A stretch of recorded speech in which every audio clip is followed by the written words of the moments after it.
Avant de commencer l'histoire, dites-nous d'où vous regardez en laissant un commentaire ci-dessous. Si vous appréciez cette vidéo, n'oubliez pas de liker et de vous abonner. Passez une merveilleuse journée. Profitez de l'histoire, tout le monde. Excusez-moi. Excusez-moi. Excusez-moi. Murmura Emma, se faufilant entre les employés qui avançaient comme des tortues ensommeillées. Premier jour de travail, et je suis déjà en retard. Dans sa main, elle tenait un plateau avec 2 cafés, un pour elle, l'autre pour tenter d'impressionner le patron qu'elle n'avait pas encore rencontré, Victor, un homme qui, selon les rumeurs, avait le charme de Carl aux tentacules et la douceur d'un citron vert. Elle passa devant le comptoir de la réception, essayant de sourire à la jeune femme derrière, mais son talon gauche glissa sur le sol brillant. Le plateau tressauta, et dans son réflexe pour le rattraper, elle perdit encore plus l'équilibre. Et comme si c'était le destin, ou une punition divine, un homme grand, en costume parfaitement taillé, l'expression sérieuse, apparut juste devant elle, marchant comme si même la gravité s'inclinait devant lui. Victor. Les 2 gobelets de café volèrent, décrivant un arc parfait dans l'air avant d'atterrir directement sur sa poitrine et sa cravate. Le liquide chaud se répandit, laissant une tache brune sur un costume qui coûtait probablement plus de 1000 $. Le murmure dans la zone de réception s'arrêta. Même le gardien de sécurité, qui faisait défiler son téléphone, leva les yeux comme s'il s'attendait à une scène. Emma se figea, respirant rapidement, ses yeux passant de la tache sur le costume à son visage. Victor baissa son regard sur sa poitrine, puis le releva lentement vers elle. Le silence entre eux semblait plus lourd que le tissu trempé. Puis, dans un moment qui ne pouvait être qualifié que de suicide professionnel, elle lâcha, « Au moins, ça va avec votre costume. C'est un latte premium, donc pas d'inquiétude. » Un hoquet collectif traversa le hall. Victor fronça les sourcils, sa mâchoire tendue. Il ne semblait pas être un homme habitué à entendre du sarcasme, encore moins à l'accepter. « Vous » commença-t-il, sa voix basse, ferme, et empreinte d'irritation. « Avez-vous la moindre idée de ce que vous venez de faire ?» Emma déglutit péniblement. « J'ai renversé du café sur votre costume, mais techniquement, j'ai augmenté sa valeur.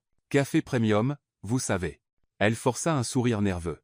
Victor cligna des yeux lentement, comme s'il essayait de décider si elle était une employée audacieuse ou complètement folle. « C'est un costume sur mesure d'Italie.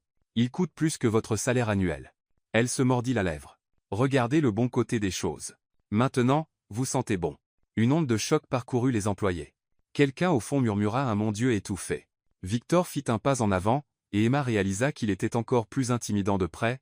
L'odeur du café mélangée à son parfum coûteux était presque une déclaration de guerre olfactive. « Votre nom » ordonna-t-il. « Emma. Emma Hayes. Votre nouvelle secrétaire. » Il haussa les sourcils, et pendant un bref instant, quelque chose de presque imperceptible de la curiosité traversa son regard irrité. « Parfait. Premier jour, et vous êtes déjà sur ma liste des affaires urgentes. » Emma tenta d'expliquer. « Je voulais juste être gentille, en vous apportant un café, et pour moi aussi, parce que, eh bien, les matins. » Elle gesticula, réalisant qu'elle agitait une main tachée de café. « Bon, j'arrête. » Victor prit une profonde inspiration, luttant clairement pour garder patience. « Rendez-vous dans mon bureau dans 10 minutes, et apportez… » Il regarda le plateau par terre, un chiffon. Elle cligna des yeux, incertaine s'il était sérieux ou s'il s'agissait d'un test cruel. « That's sort, patron. » Lorsqu'il s'éloigna, les murmures reprirent. 2 stagiaires commencèrent à chuchoter avec excitation, et la réceptionniste dit avec un sourire malicieux, « 10 minutes, et vous avez déjà marqué l'histoire. » Emma soupira. « Ouais, bienvenue dans le boulot de rêve, Hayes. » L'ascenseur semblait monter plus lentement que n'importe quel autre dans l'histoire de l'ingénierie. À chaque étage, Emma rejouait l'incident du café dans sa tête, imaginant les conséquences possibles. Humiliation publique, licenciement immédiat, devenir une légende des couloirs, la fille qui a ruiné le costume du patron. Lorsqu'elle atteignit enfin le 27e étage, le couloir semblait être une salle d'audience silencieuse. La porte du bureau de Victor était ouverte, mais sa silhouette, debout dos à elle, regardant par la fenêtre, la fit hésiter. « Entrez » dit-il sans se retourner. Elle fit 2 pas, tenant le chiffon comme un bouclier. « Je suis désolé pour le café. C'était un accident.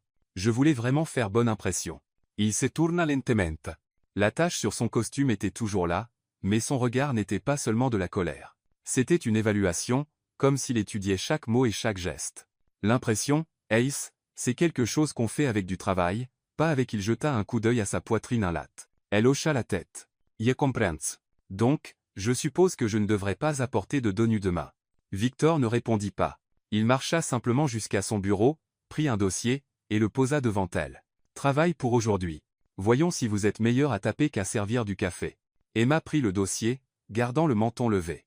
Je suis excellente pour taper et pour servir du café aussi, quand le sol ne conspire pas contre moi. Pendant une seconde, elle aurait juré avoir vu le coin de sa bouche menacé de sourire, mais cela disparut aussi vite. Vous pouvez partir, dit-il. Et Hayes, il l'appela alors qu'elle était déjà à la porte, ne renversez plus rien sur moi. D'accord, répondit-elle avant de sortir. En fermant la porte, Emma savait 2 choses. Premièrement, elle n'allait pas faciliter les choses à cet homme. Deuxièmement, il n'allait pas lui faciliter la tâche non plus. Emma arriva le 2e jour déterminée à prouver que l'incident du café n'était qu'un début difficile. Elle ignorait que Victor avait passé toute la nuit à élaborer une stratégie dont n'importe quel général de guerre serait fier. À 8h15 précise, le téléphone sur son bureau sonna. « Hayes, dans mon bureau maintenant. » Sa voix résonna dans l'interphone avec la froideur d'un iceberg. Elle soupira, ajusta son chemisier, et marcha dans le couloir, notant la manière dont les employés la regardaient avec un mélange de curiosité et de pitié. C'était comme s'il regardait quelqu'un marcher vers son propre enterrement. « Asseyez-vous » ordonna Victor sans lever les yeux d'un document qui semblait plus important que la paix mondiale. Emma s'assit, les mains croisées sur ses genoux, attendant le verdict. « J'ai quelques tâches pour vous » commença-t-il, levant enfin son regard avec un sourire qui n'atteignait jamais ses yeux. « D'abord, je veux que vous organisiez tous les dossiers du département financier par ordre alphabétique, puis par date, puis par pertinence. Délai, midi. » Emma cligna des yeux. « Monsieur Langston, il y a plus de 1000 documents. Votre problème ?» Il coupa, feignant de lire à nouveau. « Oh, et j'ai besoin d'un rapport détaillé sur la productivité des employés du 3e étage pour aujourd'hui également. Aujourd'hui, 17-0. Et j'ai besoin » il marqua une pause dramatique, savourant clairement le moment d'un trombone argenté. « Housteun. » Emma fronça les sourcils. « Un trombone argenté ?» « Exactement. Pas doré, pas blanc, pas chromé. Argenté, pour une présentation extrêmement importante. » Elle resta silencieuse quelques secondes, assimilant. « Puis-je demander pourquoi ?»« Non, vous pouvez partir. » Emma quitta son bureau avec une expression entre incrédulité et détermination. Dans l'ascenseur, elle marmonna pour elle-même. « Tu veux la guerre, tu l'auras. » 2 heures plus tard, Victor arrivait à son bureau lorsqu'il entendit un bruit étrange venant de l'intérieur. Quelque chose de métallique, comme si quelqu'un versait des pièces. Curieux, il ouvrit rapidement la porte. Emma se tenait devant son bureau, souriant comme un chat qui venait de découvrir où le poisson était caché. Le bureau de Victor était entièrement recouvert de trombones argentés.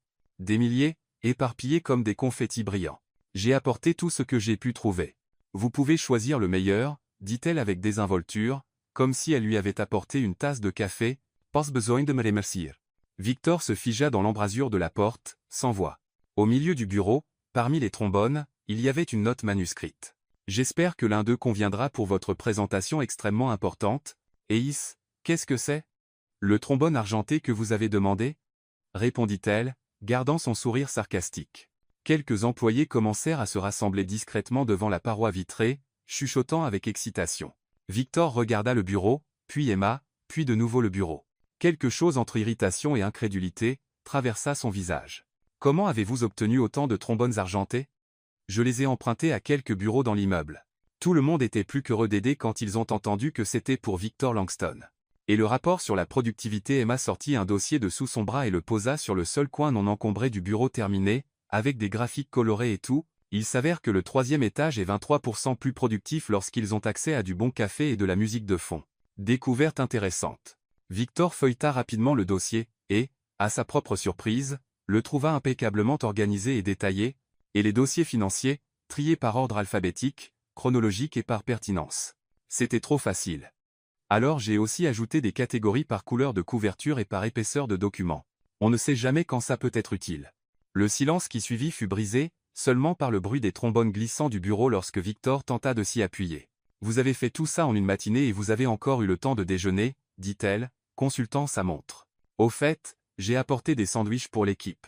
Ils sont dans la cuisine si quelqu'un est intéressé. » Un murmure excité se répandit parmi les employés curieux. Victor prit une profonde inspiration, recalculant clairement sa stratégie. « Demain, je veux mon bureau propre et du café. Du café normal. »« Bien sûr, patron. » Quand Emma partit, Victor resta seul avec ses 10 000 trombones argentés, complètement hors de contrôle. Le lendemain matin, Victor entra dans le bureau en s'attendant à trouver un bureau impeccable et une tasse de café fumante l'attendant. Au lieu de cela, il trouva un plateau de donuts disposé comme une œuvre d'art. Ce n'étaient pas des donuts ordinaires. Le glaçage sur chacun formait une lettre, et ensemble ils formaient un message.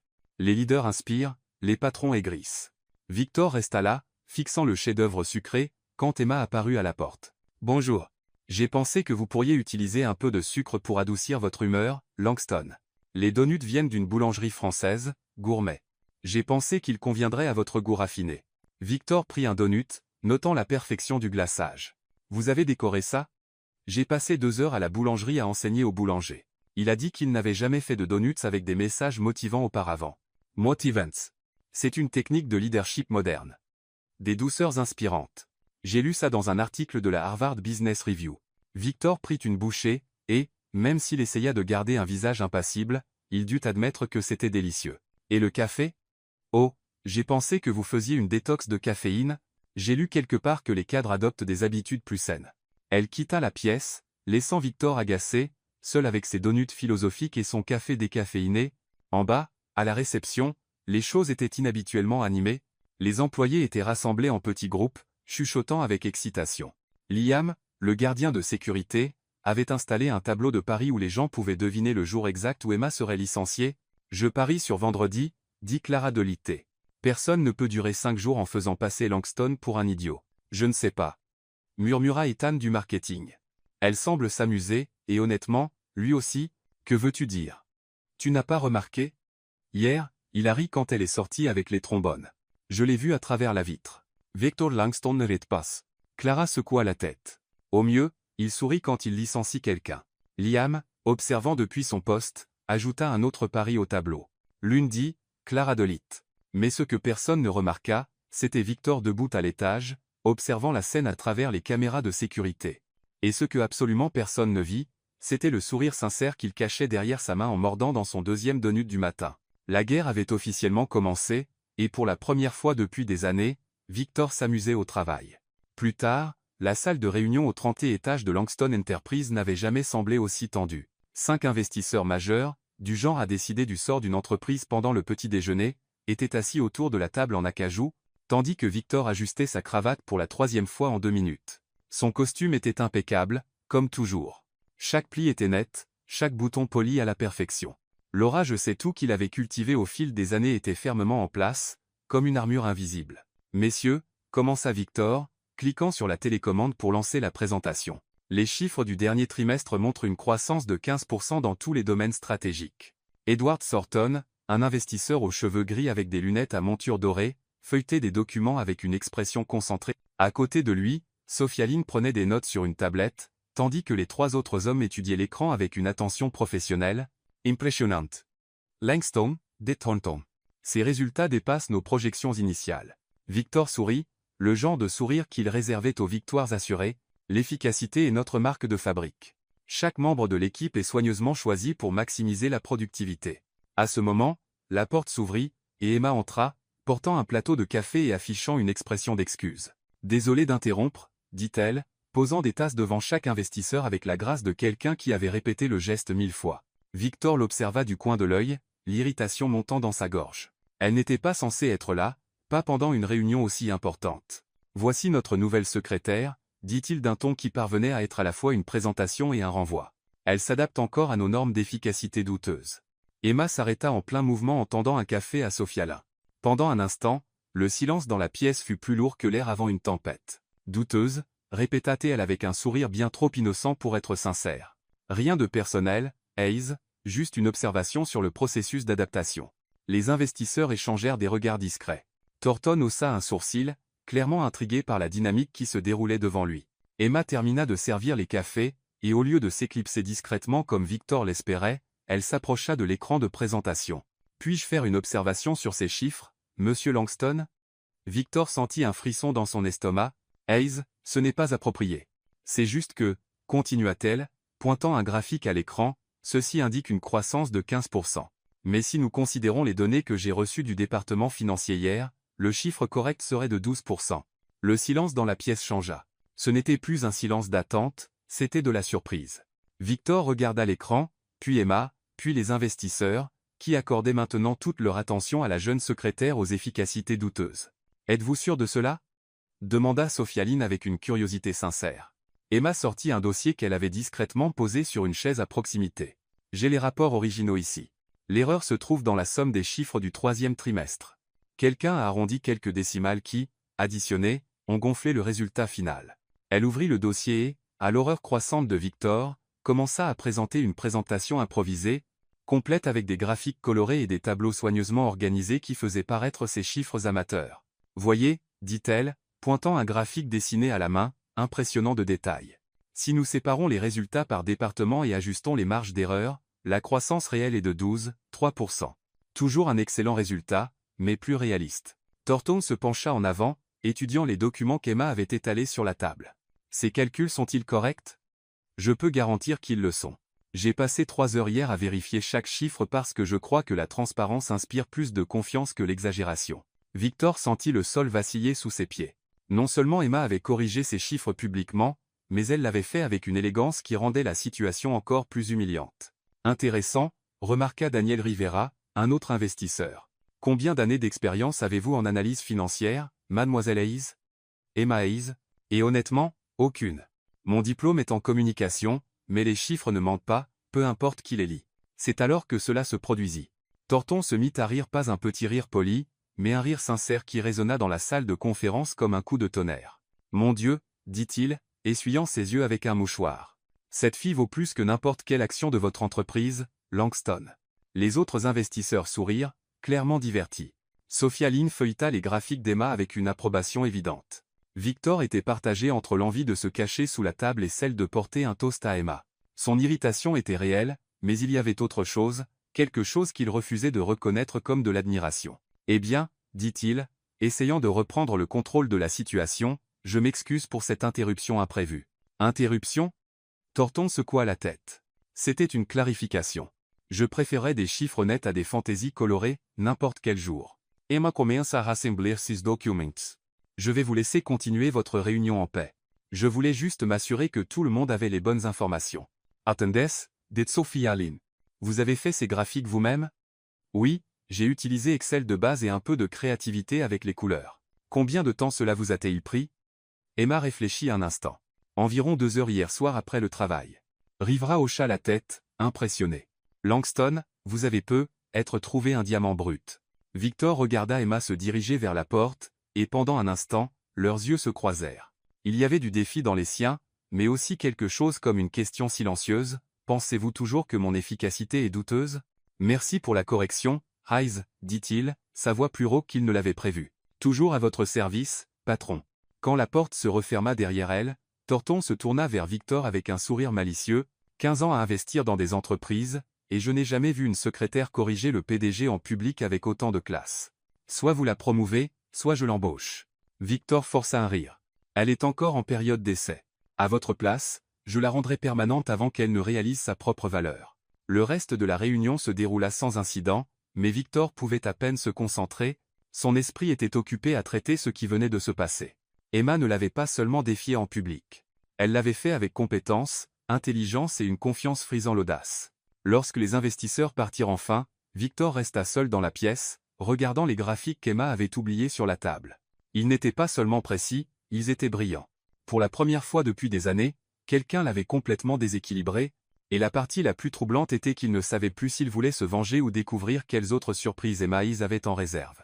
3 jours s'étaient écoulés depuis l'incident dans la salle de conférence, et Emma commençait à remarquer des choses auxquelles elle n'avait pas prêté attention auparavant. Oui, les employés riaient plus en sa présence, mais il y avait quelque chose dans leurs yeux, une ombre qui persistait même dans les moments plus légers. C'était jeudi, presque 19h, lorsqu'elle décida de rester tard pour terminer quelques rapports. L'immeuble était presque vide, avec seulement le bourdonnement de la climatisation et le bruit lointain d'un aspirateur brisant le silence.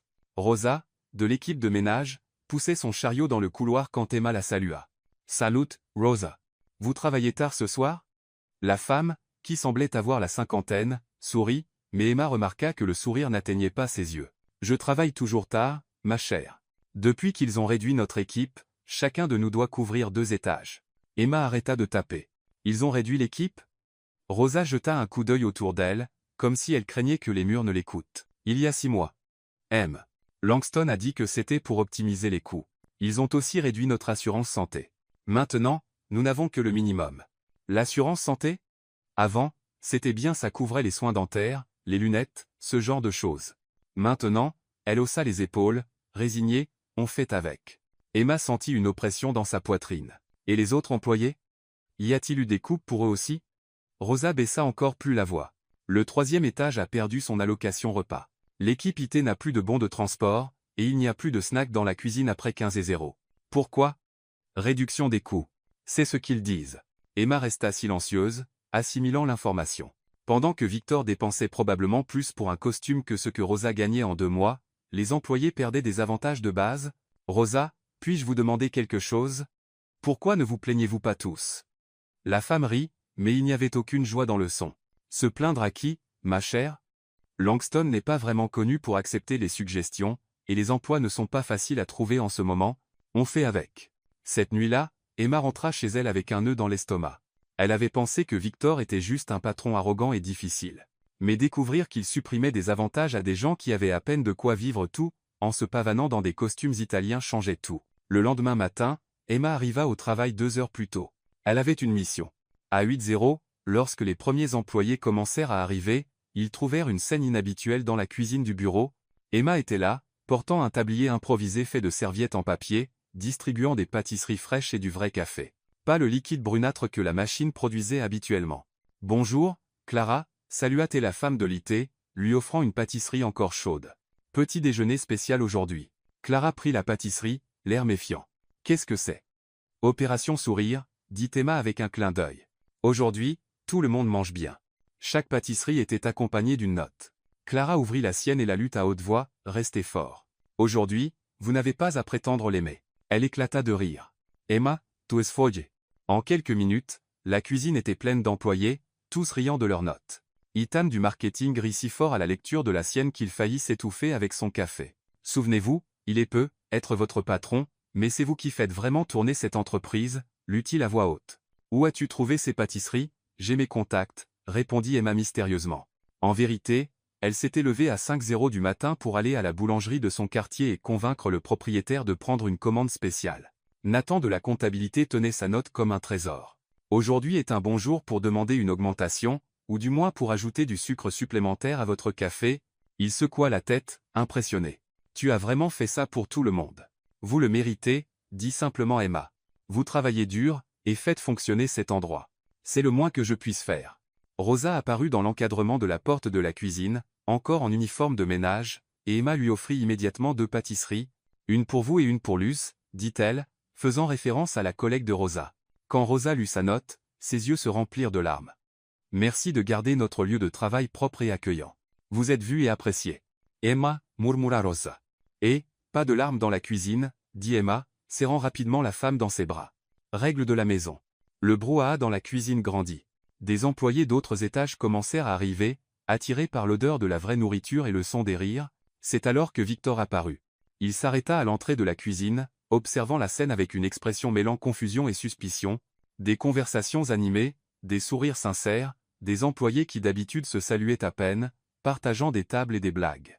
Que se passe-t-il ici? Sa voix trancha dans le bavardage comme une lame froide. Le silence fut instantané, comme si quelqu'un avait appuyé sur le bouton muet dans la vraie vie. Emma se tourna, tenant toujours un plateau de pâtisserie, et sourit comme si rien d'inhabituel ne se passait. « Bonjour, monsieur Langston. Voulez-vous une pâtisserie? C'est jambon fromage. » Victor regarda le plateau, puis les visages des employés, qui ressemblaient maintenant à des enfants pris en flagrant délit. « Aïs, dans mon bureau maintenant. »« Bien sûr, » répondit-elle, posant le plateau sur le comptoir. « Profitez-en, tout le monde. Il y en a encore plein. » Elle commença à marcher vers la porte, mais Victor l'intercepta dans le couloir. « Qu'est-ce que vous pensez faire, le petit déjeuner ?» dit-elle, comme si la réponse était évidente. « Ce n'est pas un petit déjeuner. Cessez se soucier des employés, de la reconnaissance, de l'humanité de base. » Victor prit une profonde inspiration, luttant clairement pour garder son calme. « Vous ne pouvez pas arriver ici et changer la dynamique du bureau. »« Pourquoi pas? »« Ça fonctionne. »« Ça fonctionne ?»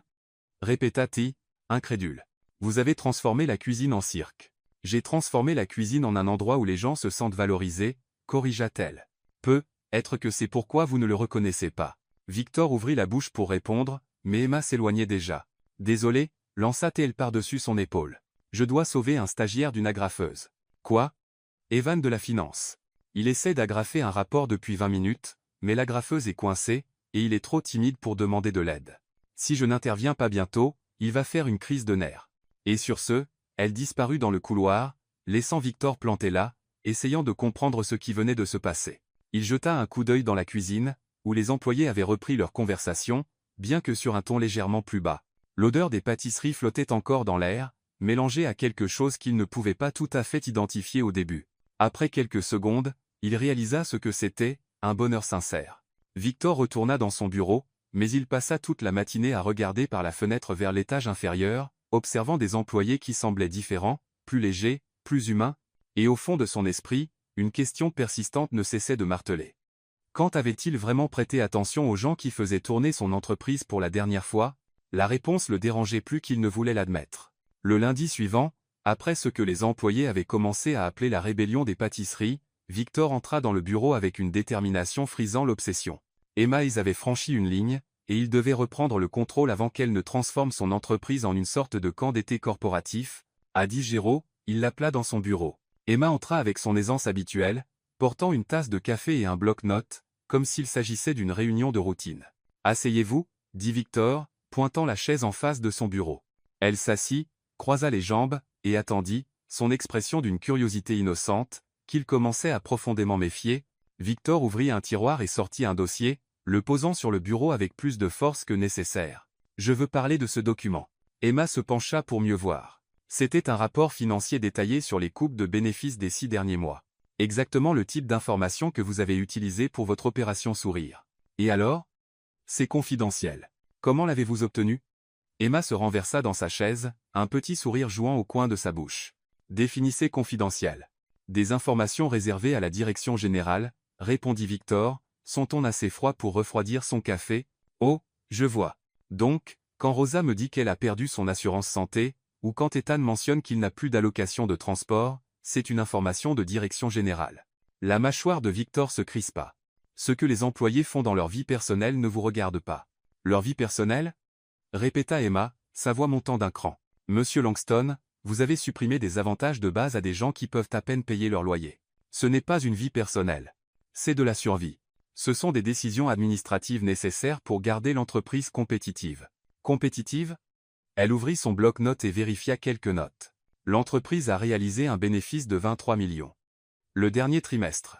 Savez-vous combien il en coûterait pour maintenir les avantages que vous avez supprimés? 300 000 par an. Victor resta silencieux, surpris par la précision de ces chiffres. Comment avez-vous mathématiques de base? J'ai pris les données de la paie, calculé le coût des avantages, et comparé avec les rapports de bénéfices. Pas besoin d'être de la haute direction pour additionner 2 et 2. Vous n'êtes pas autorisé à accéder aux données de la paie. Emma soupira et ferma le carnet. Vous n'avez pas besoin de preuves. Vous vous incriminez vous-même tous les jours. Le silence qui suivit était différent de tous ceux qu'ils avaient partagés. Ce n'était pas le silence gênant du premier jour, ni le silence tendu de leur provocation. C'était quelque chose de plus dense, chargé d'une électricité qui rendait l'air dans la pièce plus lourd. Victor la regarda, vraiment la regarda, pour la première fois depuis qu'elle avait fait irruption dans sa vie comme un ouragan de café renversé et de répartie cinglante. Il y avait de la détermination dans ses yeux, oui, mais aussi quelque chose qu'il ne pouvait pas tout à fait lire. Était-ce de la déception? Pourquoi vous souciez-vous autant? Demanda-t-il, sa voix plus basse, plus personnelle qu'il ne l'avait prévu. Emma soutint son regard pendant un long moment avant de répondre. Parce que quelqu'un doit se soucier. Et apparemment, vous avez oublié comment faire. Elle se leva, lissa sa jupe, et marcha jusqu'à la porte. Avant de partir, elle se retourna une dernière fois. Savez-vous la différence entre un leader et un patron, monsieur Langston? Un leader prend soin des gens qui le suivent.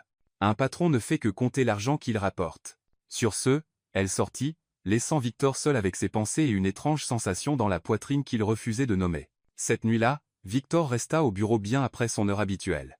Non pas parce qu'il y avait du travail urgent, mais parce qu'il ne pouvait pas arrêter de penser à leur conversation de ce matin. Les mots d'Emma résonnaient dans son esprit comme un écho tenace.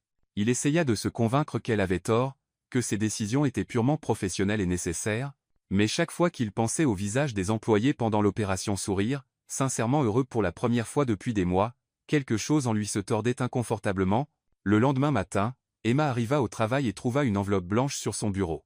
Aucun nom d'expéditeur, juste le sien, écrit d'une écriture élégante et masculine qu'elle reconnut instantanément. À l'intérieur, une simple carte avec une seule ligne, dîner, Ving 0. En dessous, l'adresse d'un restaurant qu'elle savait extrêmement cher, le genre d'endroit où les gens réservaient des tables 2 mois à l'avance, et où le maître d'hôtel connaissait les clients par leur nom et leur compte bancaire. Emma retourna la carte, cherchant plus d'informations. Rien. Aucune raison, aucun contexte, pas même une signature, bien qu'elle sût exactement qui l'avait envoyé. Sérieusement, murmura-t-elle pour elle-même.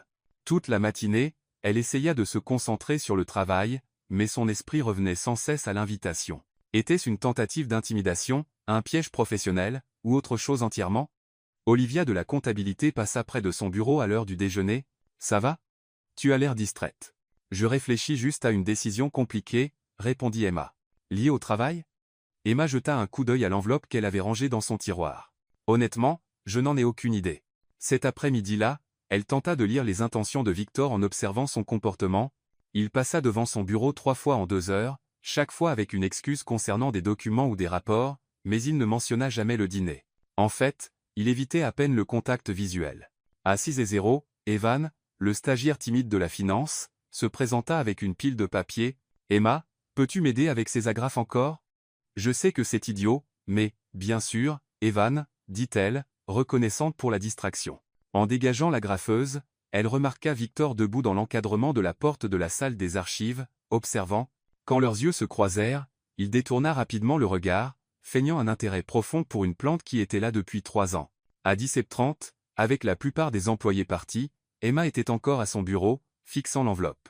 Le restaurant était élégant, cher, définitivement pas le genre d'endroit pour discuter de rapports de productivité. Ethan passa, sa veste sur le bras. « Tu restes tard. »« Je finis juste quelques trucs, » mentit-elle. « Des problèmes au paradis corporatif ?» Emma rit malgré la tension, quelque chose comme ça.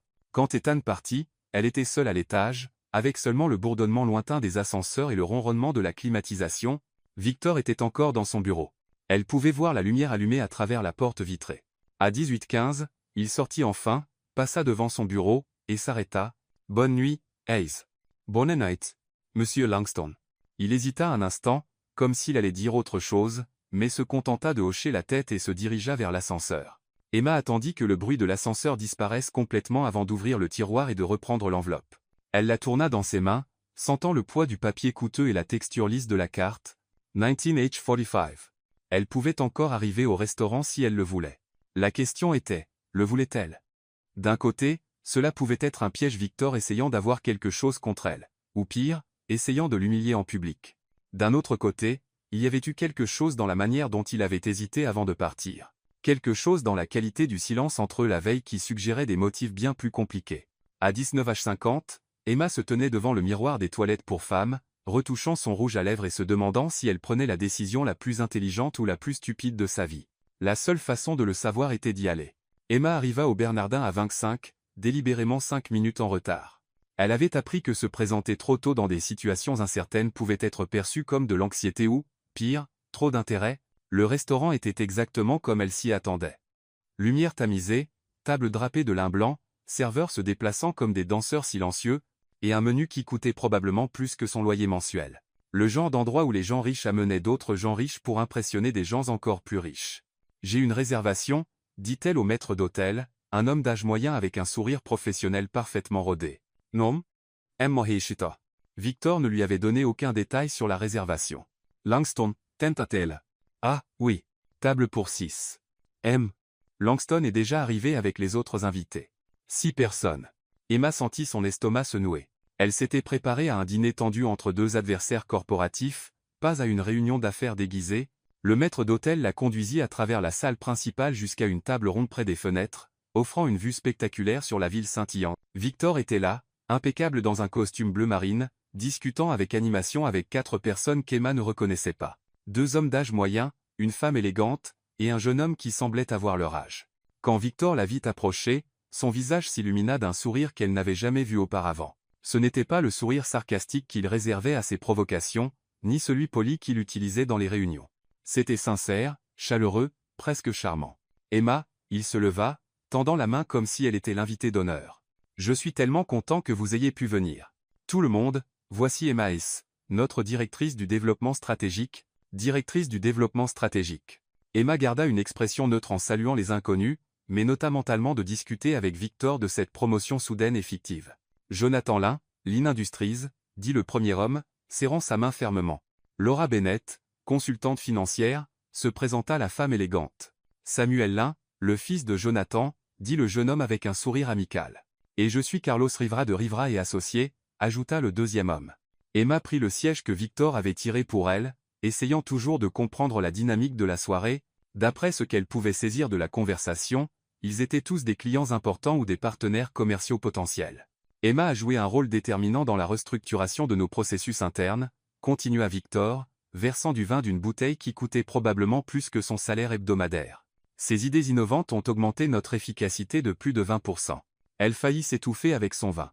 Une efficacité boostée par ces idées?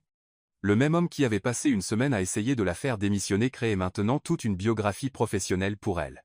Impressionnant, remarqua Laura. Votre formation est-elle en affaires? Emma lança un rapide coup d'œil à Victor, qui l'observait avec une expression expectative et légèrement amusée. En fait, mon diplôme est en communication, répondit-elle honnêtement. Mais je crois que l'efficacité organisationnelle a beaucoup à voir avec une communication claire et une compréhension des besoins des gens. Une perspective intéressante, dit Jonathan Lin. Pouvez-vous élaborer? Emma prit une inspiration. Si Victor voulait jouer ce jeu, elle le jouerait.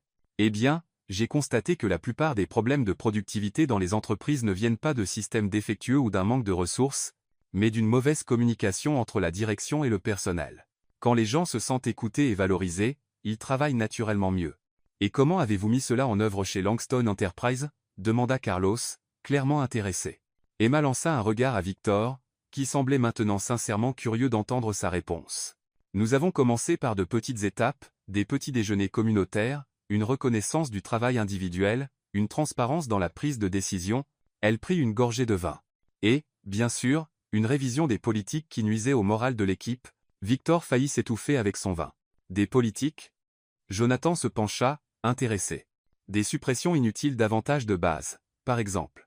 Nous avons constaté que le rapport coût-bénéfice de les maintenir était bien meilleur que ce que nous pensions initialement. Le regard que Victor lui lança aurait pu faire fondre la glace dans un verre d'eau, mais elle sourit innocemment et continua.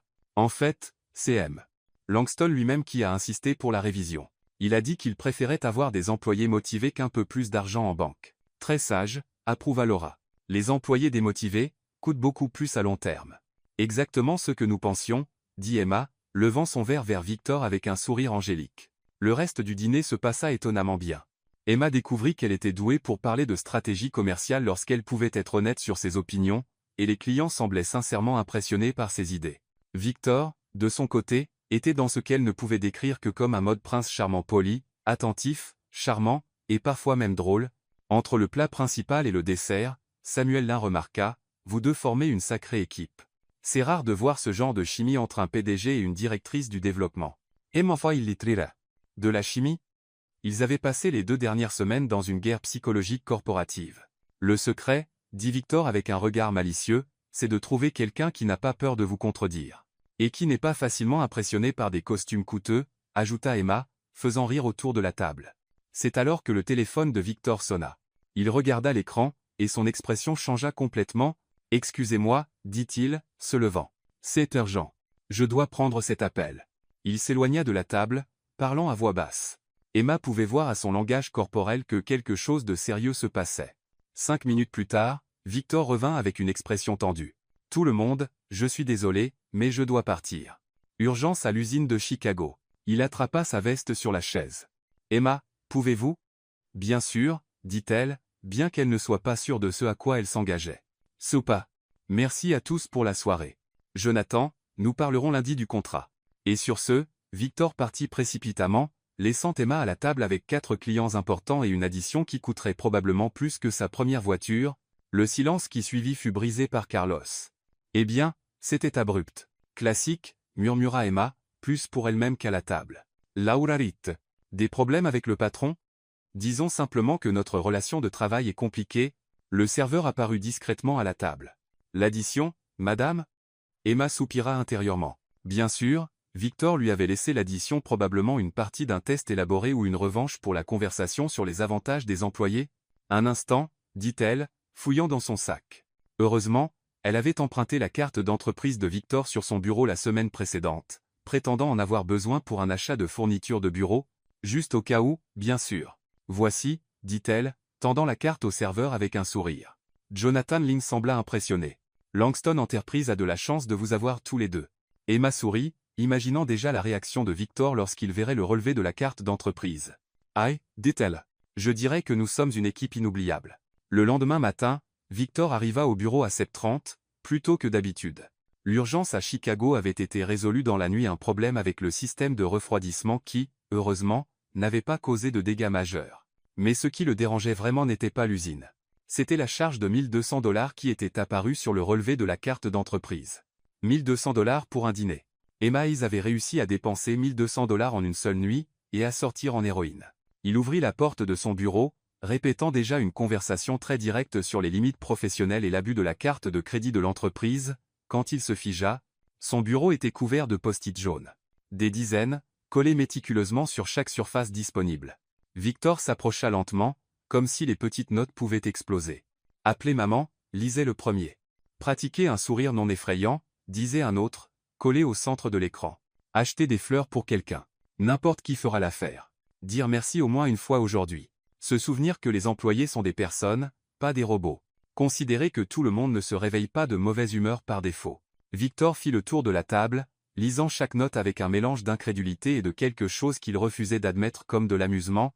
Essayer le café normal sans exiger qu'il soit parfait. Faire un compliment à quelqu'un sans arrière-pensée. Essayer de ne pas effrayer les stagiaires. Admettre qu'Emma a raison au moins une fois. Ce dernier était collé sur l'écran de l'ordinateur, là où il ne pouvait pas l'ignorer. Le son étouffé de rire venait du couloir. Victor regarda à travers la paroi vitrée et vit un petit groupe d'employés rassemblés autour du bureau d'Emma, chuchotant et riant comme des lycéens. Il prit une profonde inspiration, rassembla tous les post-it, et marcha vers son bureau. Emma tapait calmement, affichant une expression d'innocence étudiée qui ne trompait personne. Quand elle vit Victor approcher avec les post-it en main, elle sourit. « Bonjour, patron. Comment s'est passée l'urgence à Chicago ?» « Hayes, dit-il, posant les notes sur son bureau, nous devons parler. Pinzoa. À propos de quoi ? Des limites professionnelles, du respect, et de l'abus de la carte de crédit de l'entreprise. Emma inclina la tête, feignant la confusion. La carte d'entreprise ? Oh, vous parlez du dîner d'hier soir ? C'était un succès. Jonathan Lynn était très impressionné par notre synergie commerciale. Je pense que nous allons conclure cette affaire. $200. Hayes. Un investissement dans la réputation de l'entreprise, répondit-elle sans hésiter. Laura Bennett a déjà appelé ce matin, intéressée par du conseil, et Samuel Lynn veut organiser une réunion pour discuter de partenariat. Je dirais que c'était de l'argent bien dépensé. Victor ouvrit la bouche pour répondre, mais fut interrompu par Clara de Litté, qui s'approcha du bureau avec un regard de panique à peine dissimulé. « Emma, puis-je te parler une minute ? C'est urgent. » Emma regarda de Clara à Victor. « Ça peut attendre 2 minutes ? J'ai une conversation très productive sur l'efficacité financière. » « En fait, non, » murmura Clara, mais assez fort pour que Victor l'entende. « C'est à propos de cette photo. »« Quelle photo ?» demandèrent Emma et Victor en même temps. Clara jeta un regard nerveux autour d'elle avant de sortir son téléphone. « Quelqu'un a posté une photo de vous deux au dîner hier soir dans le groupe WhatsApp de l'entreprise. Et, eh bien, les gens spéculent. » Elle tendit le téléphone. C'était une photo prise de loin à travers la fenêtre du restaurant, montrant Victor et Emma en train de trinquer, tous deux souriants. La qualité n'était pas parfaite, mais assez claire pour les reconnaître. La légende disait « Carlo a trouvé l'amour ». En dessous, une série de commentaires. Liam. Appelez la presse. Ethan. Je savais qu'il y avait quelque chose. Personne ne survit 2 semaines à taquiner, Langston sans protection divine ou une histoire d'amour. Rosa. Ils sont mignons ensemble. Je parie qu'elle l'a apprivoisé avec des pâtisseries. Ça explique pourquoi il ne l'a pas encore licencié. Victor sentit le sang lui monter au visage, non pas d'embarras, mais d'une irritation pure et sincère. Qui a posté ça ? On ne sait pas, dit rapidement Clara. Le compte est anonyme, mais il y a déjà 43 commentaires. Emma prit le téléphone de Clara et commença à lire les commentaires, une expression amusée se répandant sur son visage. Quelqu'un doit faire un documentaire là, dessus. Oh, celui-ci. D'ennemi à amant, une saga corporative. Hayes, dit Victor, sa voix dangereusement basse. Oh, c'est bon. Il a enfin trouvé quelqu'un qui n'a pas peur de lui. Ça doit être l'amour. Marit. Ils sont assez romantiques, ne trouves-tu pas ? Hey. Elle leva les yeux du téléphone, toujours souriante. Un problème, patron ? Le regard que Victor lui lança était différent de tous les précédents. Ce n'était pas l'irritation habituelle, le sarcasme, ni même la colère. C'était quelque chose de plus intense, plus personnel, comme si elle avait franchi une ligne qu'il ne savait même pas exister. Mon bureau, maintenant, dit-il, se détournant. Emma rendit le téléphone à Clara. Ne t'inquiète pas, je vais m'en occuper, murmura-t-elle. Emma, dit Clara, la retenant par le bras. Il semble vraiment en colère. Il semble toujours en colère. C'est son état naturel.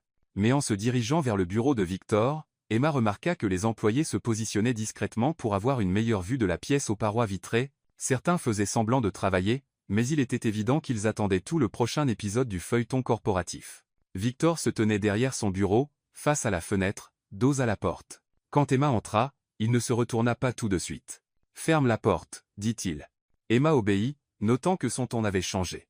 Ce n'était pas le ton de patron irrité auquel elle était habituée. C'était plus contrôlé, mais aussi plus dangereux. « Assieds-toi. » Elle s'installa dans la chaise, croisa les jambes, et attendit. Victor se tourna enfin, et elle vit qu'il tenait un journal plié, le journal économique local. « As-tu vu ça aujourd'hui » demanda-t-il, posant le journal sur la table. Emma regarda la première page et sentit son estomac se nouer. C'était là, la même photo de WhatsApp, mais maintenant en haute résolution et en première page de la section économique. Le titre disait « Victor Langston en dîner romantique ». Le PDG le plus convoité de la ville trouve l'amour. Ah, fut tout ce qu'elle put dire. Ah, répéta Victor. Sa voix assez tranchante pour couper du verre. C'est tout ce que tu as à dire ? Emma saisit le journal et parcourut l'article. C'était de la pure spéculation basée uniquement sur la photo, mais il mentionnait sa présence mystérieuse dans la vie de Victor et citait des sources proches de lui, suggérant une romance corporative en développement. Eh bien, dit-elle enfin, au moins ils n'ont pas mentionné l'incident du café. Victor la fixa pendant un long moment. Le silence dans la pièce était si lourd qu'elle pouvait entendre son propre battement de cœur. Puis il se pencha sur la table, posant ses mains sur la surface, et la regarda droit dans les yeux. Emma se prépara à des cris, des accusations, des menaces, peut-être même un licenciement dramatique. Ce à quoi elle ne s'attendait pas, c'était que Victor s'éloigne de la table, marche jusqu'à la fenêtre, et reste là en silence pendant presque une minute entière. Quand il parla enfin, sa voix était étrangement calme. « Jij bezoin de ton aide. » Emma cligna des yeux, certaine d'avoir mal entendu. « Pardon, quoi ?» Victor se tourna, et elle vit quelque chose dans ses yeux qu'elle n'avait jamais vu auparavant, de la vulnérabilité.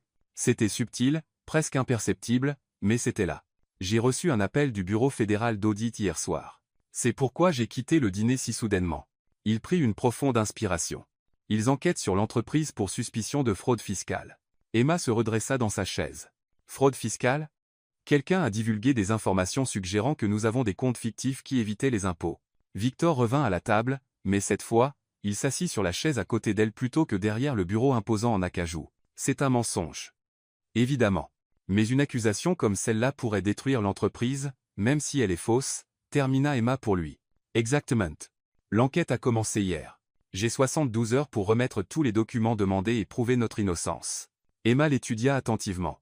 Il y avait autre chose, quelque chose qu'il ne disait pas. Et où est-ce que j'interviens ? Victor hésita, luttant clairement avec sa fierté. Tu remarques des choses que je ne vois pas, des schémas, des incohérences, des détails qui échappent aux autres. Il la regarda droit dans les yeux. J'ai besoin de quelqu'un qui peut examiner nos livres avec un regard neuf, quelqu'un qui n'est pas émotionnellement lié aux chiffres. Tu veux que j'audite ta propre entreprise ? Je veux que tu m'aides à trouver qui est derrière ça, parce que quelqu'un à l'intérieur a divulgué ces informations, et cette personne a accès à des données que très peu de gens possèdent. Emma se renversa dans sa chaise, assimilant. Victor Langston, l'homme qui avait passé 3 semaines à essayer de la faire démissionner, lui demandait son aide pour sauver son entreprise. « Pourquoi, moi ?» demanda-t-elle. « Tu as toute une équipe de comptables, d'auditeurs internes.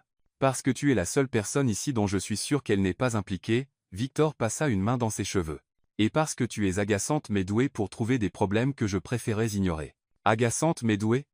répéta Emma avec un petit sourire. « Ne prends pas la grosse tête. » Elle resta silencieuse un moment, l'observant. Il y avait quelque chose de presque désespéré dans la manière dont il se tenait, même s'il essayait de le cacher. « D'accord, dit-elle enfin. Jij zeider. » Victor laissa échapper un soupir de soulagement qu'il n'avait clairement pas voulu qu'elle remarque. « Merci, Hayes. » Emma se leva, mais avant de partir, elle se tourna vers lui avec un sourire malicieux. « Oh, mais il y a une condition. »« Laquelle ? » ?»« Tu dois dire s'il te plaît. » Victor la regarda comme si elle venait de lui demander de danser nue dans le hall. « Pardon, quoi ? Tu as demandé mon aide, mais tu n'as pas dit s'il te plaît. Ma mère disait toujours que les mots magiques ouvrent toutes les portes. Eyes, c'est un mot simple, 6 lettres. Ça ne fera pas mal. » Victor ferma les yeux, prit une profonde inspiration, et quand il les rouvrit, il y avait une expression de reddition complète sur son visage. « S'il te plaît, dit-il, à peine plus qu'un murmure. Je n'ai pas entendu. S'il te plaît, Emma. Vas-tu m'aider? Elle sourit, satisfaite. Bien sûr. Quand commençons-nous? Maintenant.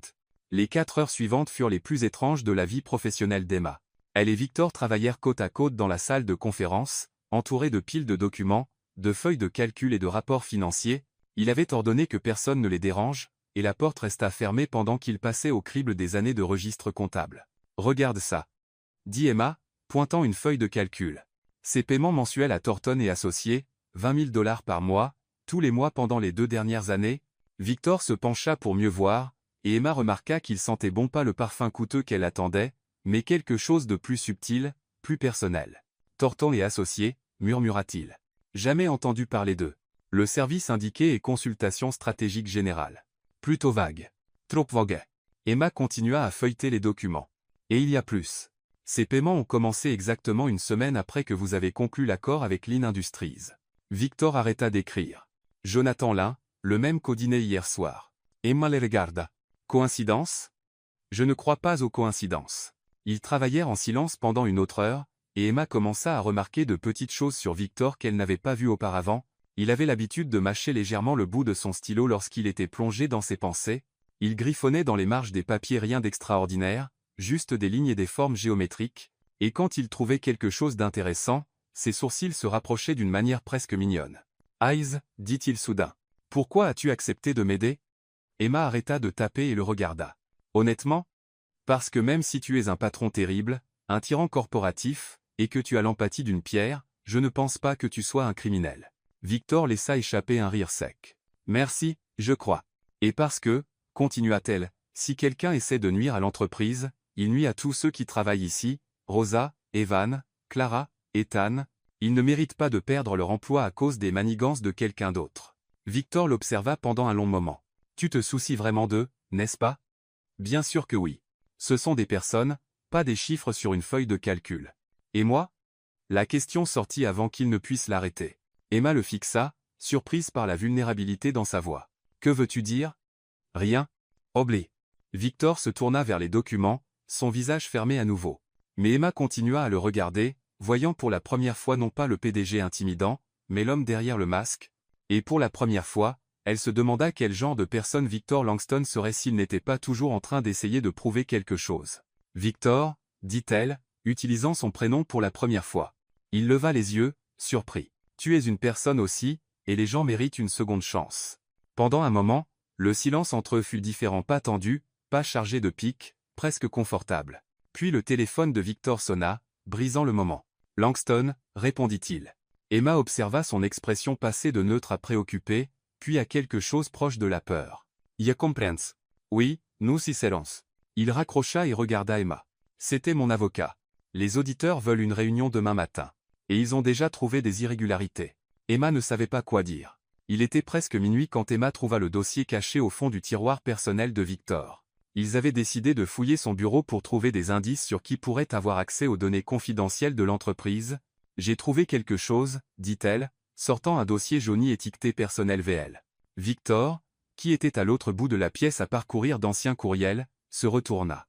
Ce n'est probablement pas pertinent pour l'enquête. Peut-être pas, mais Emma ouvrit le dossier et se figea. À l'intérieur, il y avait de vieux articles de journaux, des photos, et des documents qui n'avaient clairement rien à voir avec les affaires. La première photo montrait un garçon d'environ 10 ans, seul à une fête d'anniversaire élaborée. Il y avait une énorme table avec un gâteau et des décorations coûteuses, mais aucun autre enfant en vue. « Victor » commença-t-elle, hésitante. « Pose ça » dit-il, sa voix plus tendue que d'habitude. Mais Emma regardait déjà le reste. Des coupures de presse sur le jeune héritier de la fortune Langston. Plus de photos d'événements sociaux où Victor était toujours seul ou debout à côté d'adultes sévères en costume. Une photo en particulier attira son attention. Victor a 15 ans, recevant une récompense académique. Il se tenait sur scène, tenant une plaque, mais il n'y avait personne dans le public pour applaudir, juste des chaises vides. « Mon Dieu ! Murmura-t-elle. Elle. Eyes, je t'ai dit de laisser ça. » Emma le regarda et vit quelque chose qui la surprit. De la honte.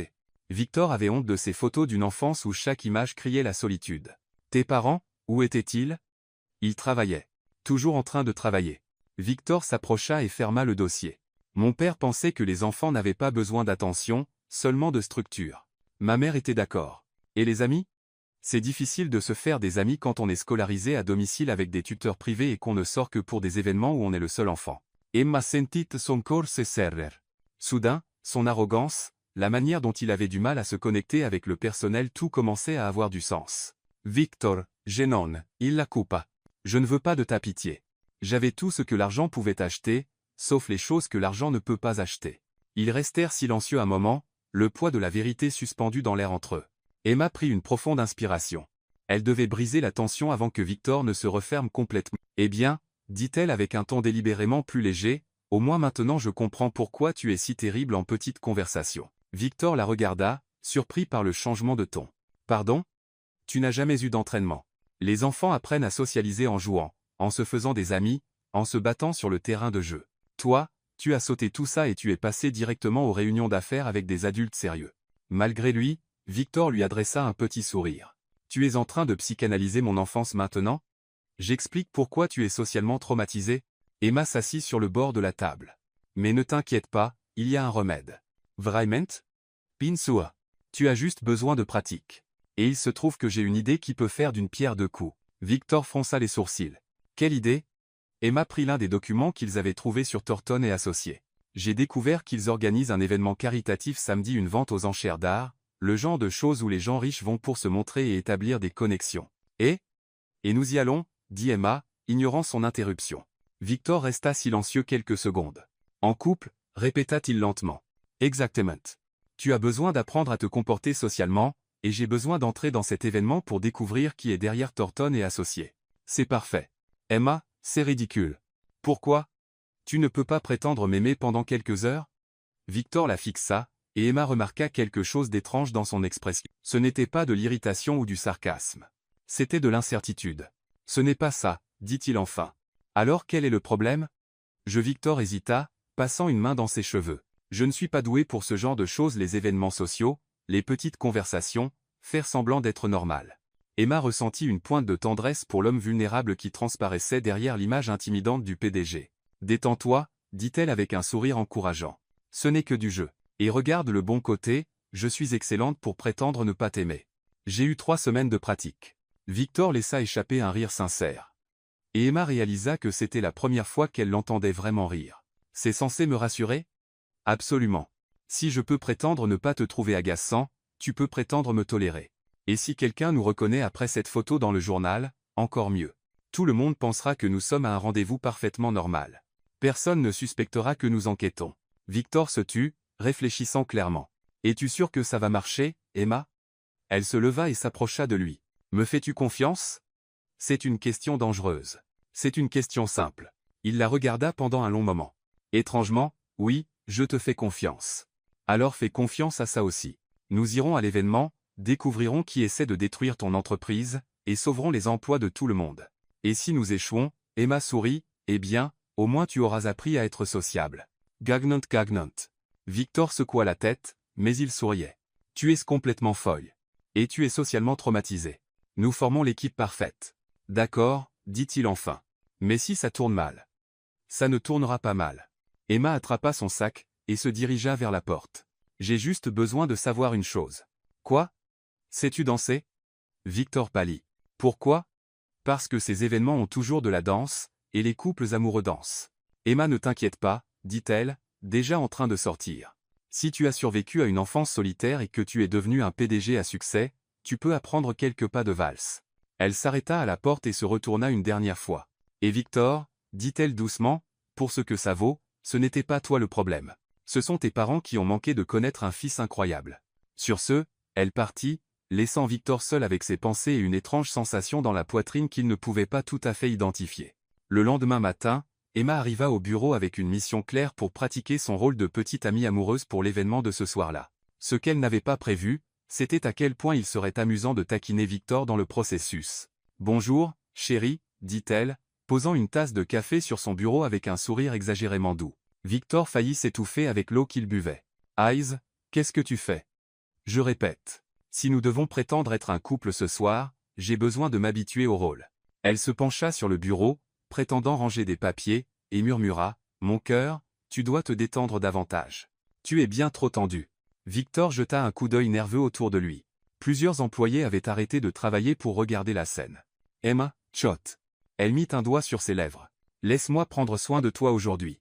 Tu travailles trop. » Ethan du marketing passa près de leur bureau et murmura à Olivia. « Elle a vraiment apprivoisé Langston ?» Emma entendit et sourit encore plus. « Victor, chérie, et si nous déjeunions ensemble aujourd'hui?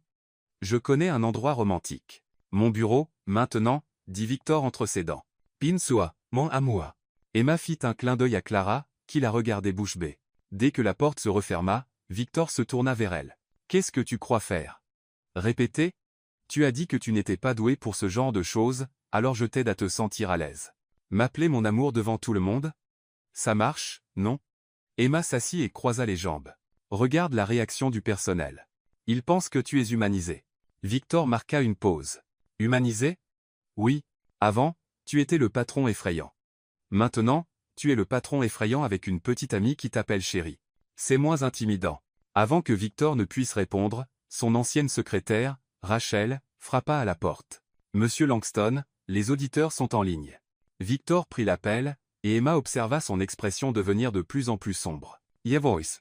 Oui, nous serons là à 15h00. » Il raccrocha et regarda Emma. « Ils ont trouvé d'autres irrégularités. Je pense que ce sont les virements bancaires que nous ne pouvons pas expliquer. » « Combien ? 200 000 $ en 6 mois. » Emma se leva, toute trace de plaisanterie disparut. « Où est-ce que ça va? C'est le problème. Les comptes destinataires sont des coquilles vides. Ils existent sur papier, mais nous ne pouvons pas retracer qui les contrôle réellement. » Emma se mit à faire les 100 pas, réfléchissant. « Victor, qui d'autre a accès au système financier à part toi? » Le directeur financier, Samuel Lin. Victor s'arrêta. « Attends, Samuel Lin, le fils de Jonathan Lin, celui qui était au dîner. » Non, Samuel Lin est notre directeur financier. Il travaille ici depuis 5 ans. Emma fronça les sourcils. Mais au dîner, il y avait aussi un Samuel Lin, le fils de l'investisseur. De Samuel Lin? Victor prit le téléphone. « Rachel, apportez-moi le dossier personnel de Samuel Lin, notre directeur financier. » 5 minutes plus tard, Rachel apporta le dossier. Victor l'ouvrit et montra une photo à Emma. « Voici notre Samuel Lin. » Emma regarda la photo, puis Victor. « Victor, c'est le même homme qui était au dîner hier soir. Celui qui s'est présenté comme le fils de Jonathan Lin. » Le silence dans la pièce était assourdissant. « Il était au dîner, » dit lentement Victor. « Il a entendu notre conversation sur l'efficacité, sur la suppression des avantages. Et il était là quand tu es parti précipitamment pour l'urgence. » Emma compléta. « Il savait que tu ne reviendrais pas. Donc, il n'est pas le fils de Jonathan Lin. C'est notre employé, prétendant être quelqu'un d'autre. Pourquoi ?» Emma prit le dossier et commença à feuilleter les documents pour gagner la confiance des vrais clients, pour obtenir des informations. Elle s'arrêta sur une page. « Victor, regardecha. » C'était une ancienne lettre de référence. L'adresse de l'emploi précédent de Samuel Lin était la même que celle de Thornton et Associés. « Il a créé la fausse société de conseil, » murmura Victor. « Et a utilisé notre propre réunion d'affaires pour s'infiltrer avec de vrais clients. » Emma croisa son regard. « Nous avons notre coupable. » À cet instant, ils n'étaient plus patron et employé ou deux personnes répétant pour un événement, ils étaient partenaires, et l'électricité entre eux n'avait rien à voir avec le jeu d'acteur. Quand Victor vit le nom complet dans le dossier personnel de Samuel Lin, son visage devint pâle. « Samuel Lin Bennett », lut-il à voix haute. « Mon Dieu, Emma. Je connais cet homme depuis 20 ans. Que veux-tu dire? » « Samuel Bennett. Il a changé son nom de famille. » Victor s'effondra dans son fauteuil. « Nous étions amis d'enfance. Le seul ami que j'ai jamais eu. » L'estomac d'Emma se noua.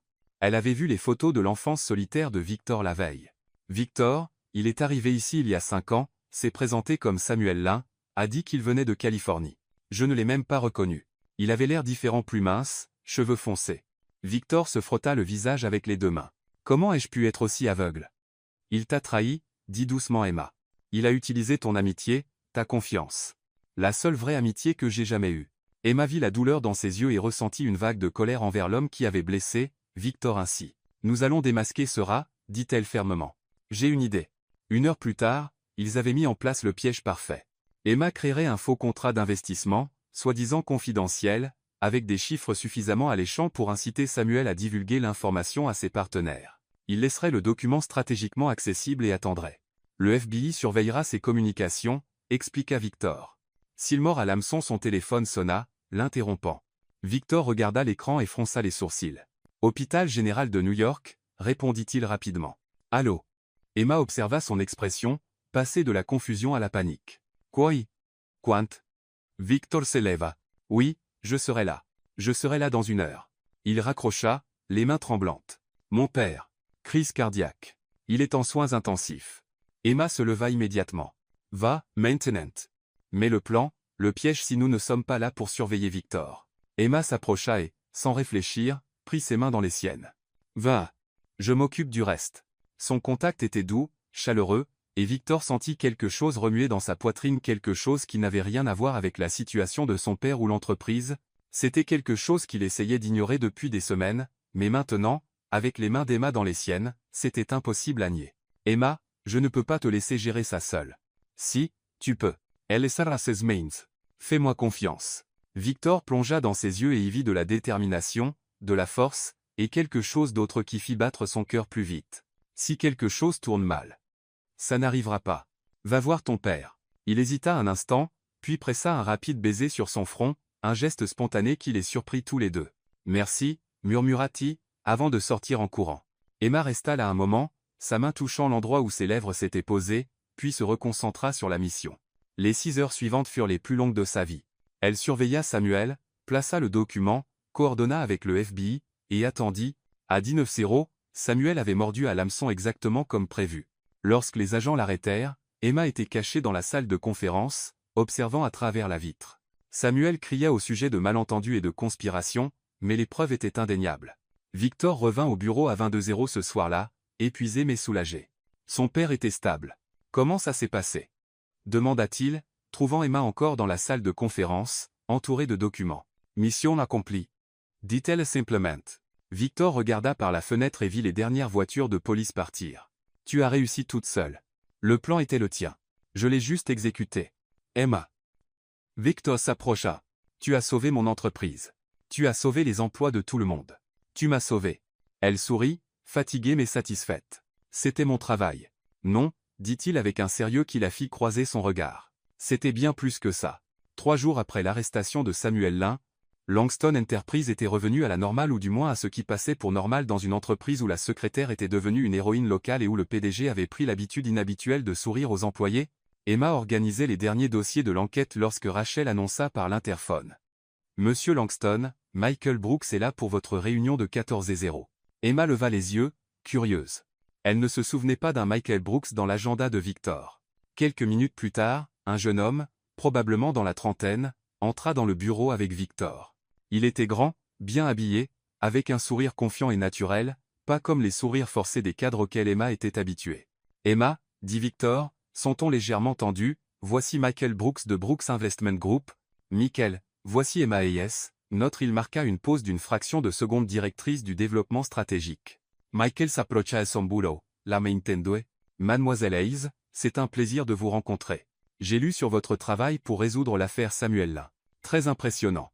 Emma serra sa main, notant que sa poigne était ferme mais pas écrasante, et qu'il la regardait directement dans les yeux, signe de quelqu'un habitué à traiter les gens comme des égaux. C'était un effort d'équipe, répondit-elle modestement. Je suis sûr que oui. Michael saw it. En fait, j'espère avoir l'occasion de discuter avec vous plus tard, si ça ne vous dérange pas. J'ai quelques questions sur les stratégies de gestion d'entreprise. Emma remarqua que Victor se raidit légèrement à côté de Michael. Bien sûr, dit-elle, je serai ravie. La réunion entre Victor et Michael dura 2 heures. Emma pouvait les entendre parler dans la salle de conférence, bien qu'elle ne puisse pas distinguer les mots. Le ton semblait cordial et professionnel, mais il y avait quelque chose dans la posture de Victor lorsqu'ils sortirent qui suggérait une tension. Emma, dit Michael, s'approchant à nouveau de son bureau. Cette conversation dont je parlais, auriez-vous quelques minutes maintenant? Bien sûr. Michael jeta un coup d'œil autour du bureau animé. Être dans un endroit plus privé. Que diriez-vous du café au coin de la rue? Emma hésita. Il y avait quelque chose dans la manière dont Victor les observait depuis l'embrasure de la salle de conférence qui la faisait se sentir comme si elle allait faire quelque chose de mal. D'accord, dit-elle finalement. Le café était petit et chaleureux, le genre d'endroit où les freelances travaillaient sur leurs ordinateurs portables et où les étudiants venaient étudier. Michael commanda 2 cafés et s'installa à la table d'angle qu'il avait choisie. Emma, commença-t-il, allant droit au but, je vais être honnête avec vous. Je ne suis pas venu ici juste pour rencontrer Victor. Non? Je suis venu à cause de vous.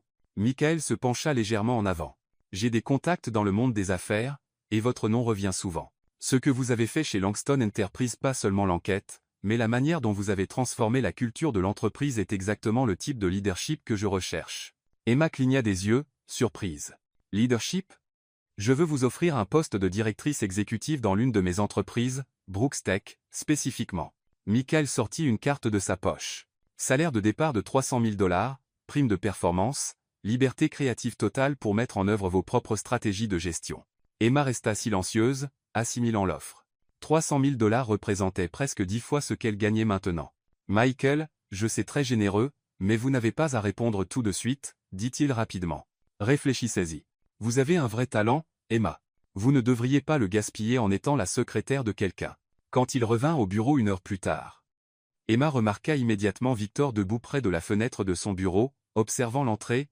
Quand il les vit ensemble, son expression devint étrange, pas exactement en colère, mais il y avait quelque chose de territorial dans son regard, mêlé à ce qui semblait presque être de la peur. Comment était la conversation? Demanda Victor lorsque Michael dit au revoir et partit. Intéressante, répondit Emma, délibérément vague. Victor attendit qu'elle développe, mais elle se remit au travail. Le lendemain, Michael réapparut. Officiellement, c'était pour finaliser certains détails de contrat avec Victor, mais Emma remarqua qu'il passait plus de temps à son bureau que dans la salle de conférence. « As-tu réfléchi à mon offre ?» demanda-t-il à voix basse. « J'y pense encore. » Emma, murmura Olivia après le départ de Michael. « Que se passe-t-il ? L'atmosphère ici est bizarre. Que veux-tu dire ? Langston agit comme un chat territorial. Hier, il est passé devant ton bureau 6 fois en 1 heure. Et ce matin, il a demandé à Rachel si elle savait dans quel type d'affaires Michael était impliqué. » Emma jeta un coup d'œil vers le bureau de Victor et le vit observer à travers la vitre, arborant une expression qu'elle commençait à reconnaître comme une jalousie à peine dissimulée. Le jeudi, Michael se présenta pour la 3e fois. Victor, clairement à court de patience, décida de contre-attaquer. « Emma, dit-il, assez fort pour que tout le bureau l'entende, j'ai besoin que vous me rejoigniez pour la réunion avec les investisseurs japonais la semaine prochaine à Tokyo. » Tokyo, répéta Emma, surprise. C'est un contrat très important. J'ai besoin de quelqu'un en qui j'ai confiance pour gérer les aspects stratégiques. Michael, qui discutait avec Rachel à la réception, entendit clairement chaque mot. Bien sûr, répondit Emma, essayant de ne pas sourire face à la manœuvre évidente de Victor. 1 heure plus tard, Victor apparut à son bureau avec un bouquet de fleurs. Pour vous, dit-il, les posant sur son bureau avec une formalité exagérée. Victor, pourquoi? Pour vous remercier pour votre excellent travail. Il parla assez fort pour que Michael, qui descendait de l'ascenseur, l'entende. Vous êtes inestimable pour cette entreprise. Emma regarda les fleurs, puis Victor, puis Michael, qui observait avec un sourire amusé. Merci, dit-elle, essayant de ne pas rire. À la fin de l'après-midi, Victor avait mentionné avec désinvolture devant Michael qu'il envisageait de promouvoir Emma au poste de vice-présidente, qu'elle était indispensable aux opérations de l'entreprise, et qu'il prévoyait de doubler son salaire. Quand Michael partit enfin, Emma se tourna vers Victor. Sérieusement? Tokyo, vice-présidente, doubler mon salaire? Victor eut la décence de sembler légèrement embarrassé. J'ai peu, être un peu exagéré. Un peu? Emma. Il s'approcha de son boulot. Qu'est-ce qu'il t'a offert? Elle l'étudia un moment. Pourquoi veux-tu savoir? Parce que. Victor hésita, cherchant clairement ses mots. Parce que je ne peux pas te perdre. La sincérité brute dans sa voix la prit au dépourvu. Victor, peu importe ce qu'il a offert, je peux faire mieux. Ce n'est pas une question d'argent. Alors de quoi s'agit-il? Emma le regarda, voyant de la vulnérabilité là où il n'y avait eu que de l'arrogance auparavant. Il s'agit de l'endroit où je me sens à ma place. Le vendredi, Emma passa toute la journée à regarder la carte de visite de Michael Brooks dans son tiroir. L'offre était tentante, pas seulement l'argent, mais l'opportunité de repartir de zéro, de faire ses preuves dans une entreprise qui la verrait comme une directrice dès le premier jour, pas comme la secrétaire, qui avait renversé du café sur le PDG. Mais chaque fois qu'elle pensait dire oui, son esprit revenait à Victor, à la vulnérabilité qu'elle avait vue dans ses yeux lorsqu'il avait appris pour Samuel, à la manière dont il lui avait fait confiance pour sauver l'entreprise, à la façon dont il souriait maintenant aux employés, de petits sourires sincères qu'elle savait être dus à son influence. À 15:00, elle prit sa décision. « Rachel, dit-elle, attrapant son sac, je pars tôt aujourd'hui. Si quelqu'un demande, dis que j'avais un rendez-vous chez le médecin. D'accord, ma chère. Tu vas bien? Ah, j'ai juste besoin de m'occuper de quelque chose d'important. » Emma prit un taxi jusqu'au bâtiment de Brooks Investment Group en centre-ville. Il était impressionnant, vert et acier, moderne. Avec une vue imprenable sur la baie, le genre d'endroit où elle pourrait être heureuse de travailler, mais ce ne serait pas chez elle. Michael l'accueillit dans son bureau du 40e étage avec ce sourire chaleureux qu'elle commençait à apprécier. « Emma, quelle agréable surprise. J'espère que vous avez de bonnes nouvelles pour moi. » « En fait, dit-elle, s'asseyant dans le fauteuil en face de son bureau, j'ai des nouvelles, mais ce ne sont peut-être pas celles que vous voulez entendre. » Le sourire de Michael s'estompa légèrement. « Vous m'y refusez. » « Oui. » Emma prit une profonde inspiration. « Michael. Votre offre est incroyable, plus généreuse que je ne l'aurais jamais imaginé. N'importe qui de sensé l'accepterait. Mais ma place est chez Langston Enterprise, avec Victor, avec toutes les personnes dont je me suis mise à me soucier là, bas. » Michael se renversa dans son fauteuil, l'étudiant. « C'est cela, n'est-ce pas? Victor Langston. » Emma sentit ses joues chauffer. « C'est compliqué. » « Oh, Emma. » Michael sourit, mais il y avait de la tristesse dedans. « J'espère qu'il réalise à quel point il a de la chance. Honnêtement, je ne pense pas qu'il le sache, et peut-être qu'il ne le saura jamais. Alors peut-être qu'il est temps que vous le lui disiez. » Emma allait répondre quand la porte du bureau s'ouvrit brusquement. Victor entra comme un ouragan en costume, avec une détermination mal dirigée. « Michael Brooks, dit-il, sans même regarder Emma. Nous devons parler, Victor. » Emma se leva, choquée. « Qu'est-ce que tu fais ici? » « T'empêcher de faire la plus grosse erreur de ta vie, répondit-il, la regardant enfin. Michael se leva lentement, clairement amusé par la scène. « Monsieur Langston, quel plaisir de vous voir ici. Bien que je doive dire, votre entrée était dramatique. »« Vous ne pouvez pas la voir, » dit Victor, pointant un doigt accusateur sur Michael. « Elle est à moi. Elle travaille pour moi. »« Elle, Victor, » interrompit Emma. « Tu fais une scène. »« Je fais une déclaration, » dit-il, se tournant vers elle. « Tu ne peux pas partir, Emma. Je ne te laisserai pas. Tu ne me laisseras pas. » Répéta Emma, sa voix dangereusement basse. « Ce n'est pas ce que je voulais dire. »« Alors qu'est-ce que tu voulais dire, Victor ?» Elle croisa les bras. « Que je suis ta propriété? Que je n'ai pas le droit de choisir mon propre avenir? » Je voulais dire que Victor passa ses mains dans ses cheveux, clairement perdu. « Que je ne peux pas imaginer l'entreprise sans toi.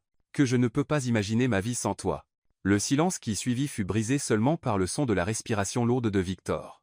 Michael s'éclaircit doucement la gorge. « Eh bien, je suppose que c'est mon signal pour partir, Emma. L'offre tient toujours si vous changez d'avis. » Il se dirigea vers la porte mais s'arrêta, se tournant vers Victor. « Langston, la prochaine fois, essayez être les fleurs au lieu de faire irruption.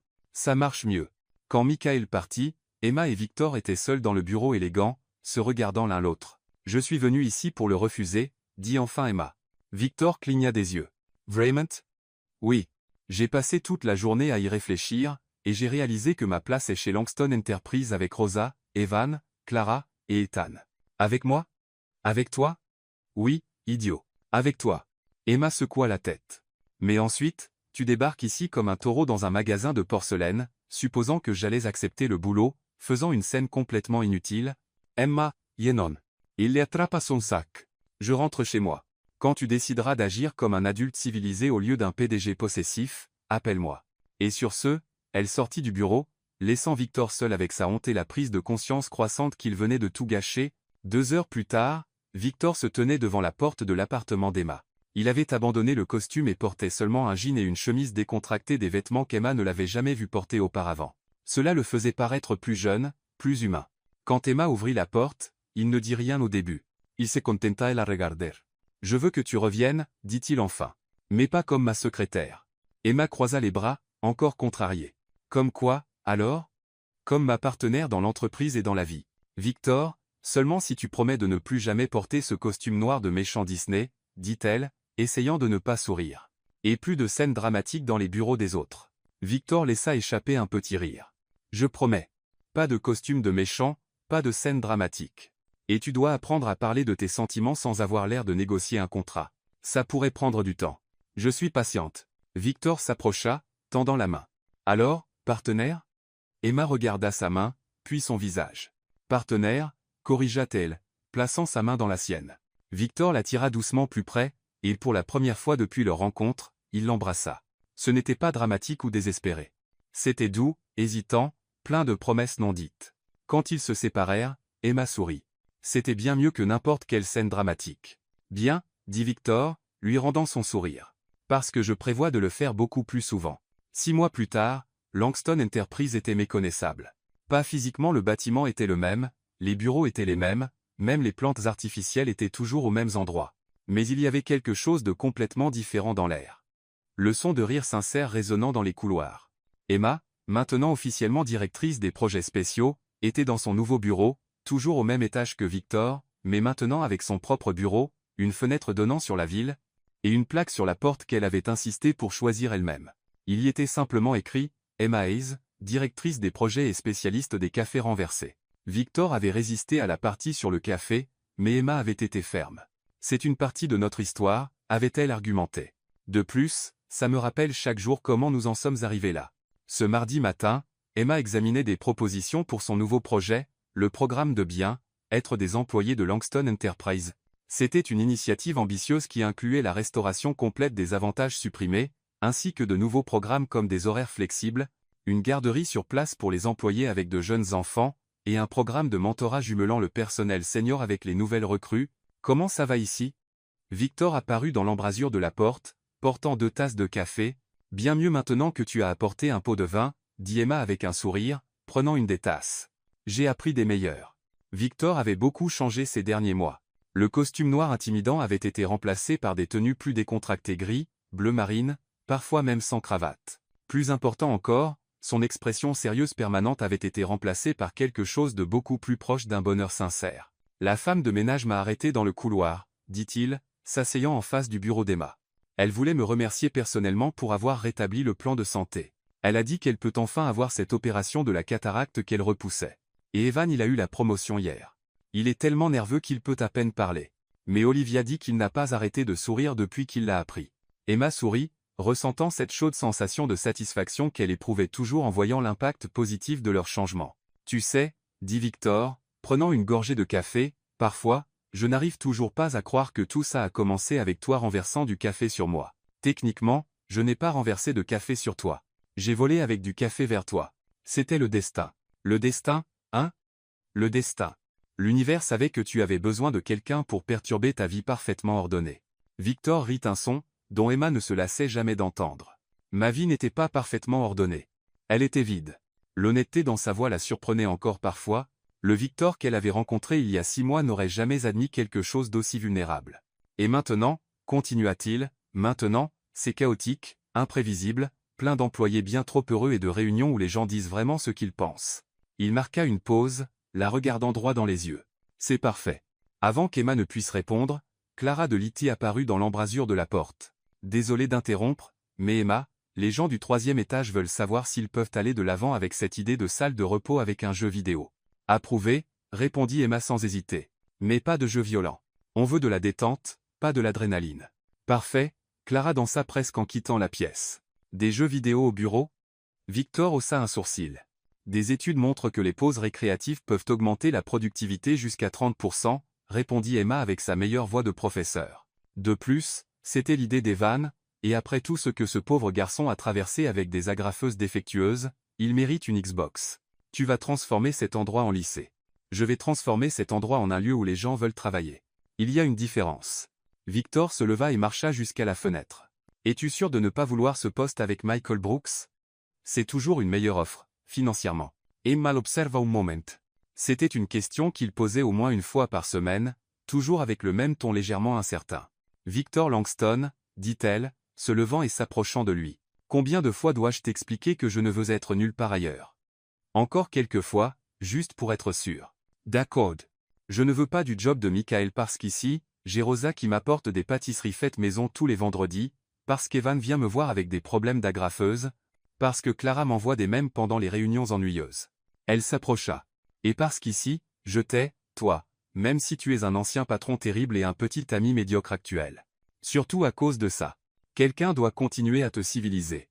Ce soir-là, Victor emmena Emma dîner dans le même restaurant où tout s'était compliqué 6 mois plus tôt. Mais cette fois, il n'y avait pas de clients à impressionner, pas d'urgence pour interrompre, et pas de facture impayée laissée derrière. Tu te souviens de la première fois qu'on est venu ici? Demanda Emma, en roulant des spaghettis sur sa fourchette. Je me souviens que tu as dépensé un $200 sur ma carte d'entreprise et que tu as quand même réussi à passer pour l'héroïne. L'une de mes meilleures performances. Et je pensais que tu essayais de me saboter. Je l'étais, mais ensuite tu es parti en courant et m'as laissé avec une facture énorme et 4 étrangers, qui, d'ailleurs, sont devenus des clients réguliers. Vrai. Jonathan Lynn a conclu 3 autres contrats avec nous ce mois-ci. Ils mangèrent dans un silence confortable pendant quelques minutes jusqu'à ce que Victor s'éclaircisse nerveusement la gorge. Emma, j'ai une question pour toi. Quelque chose dans son ton fit arrêter Emma, de manger et lui accorder toute son attention. Victor s'agita sur son siège, clairement nerveux, puis se leva et s'agenouilla à côté de la table. Victor, qu'est-ce que tu... Il sortit une petite boîte en velours de sa poche. Emma Ice, dit-il, sa voix légèrement tremblante. Tu as bouleversé ma vie depuis le premier jour où nous nous sommes rencontrés. Tu m'as appris que le vrai leadership, c'est prendre soin des gens, pas les contrôler. Tu m'as montré qu'une entreprise peut être à la fois prospère et humaine, et tu ouvris la boîte, révélant une bague simple mais élégante. Tu m'as montré que je peux être aimé, non pas malgré mes défauts, mais à cause d'eux. Emma couvrit sa bouche avec ses mains, ses yeux se remplissant de larmes. Tu devras m'aimer même si je renverse encore du café sur toi, dit-elle, la voix brisée. Victor rit ce rire sincère qu'elle aimait. Je t'aimerais surtout si tu renverses du café sur moi. Alors, oui, dit-il avant qu'elle ne puisse même terminer la question. Oui à tout, pour toujours. Et quand il glissa la bague à son doigt, Emma réalisa que parfois, les meilleures histoires commencent par les accidents les plus maladroits, surtout quand ils impliquent du café renversé et des patrons impossibles qui, en fin de compte, se révèlent être des hommes extraordinaires.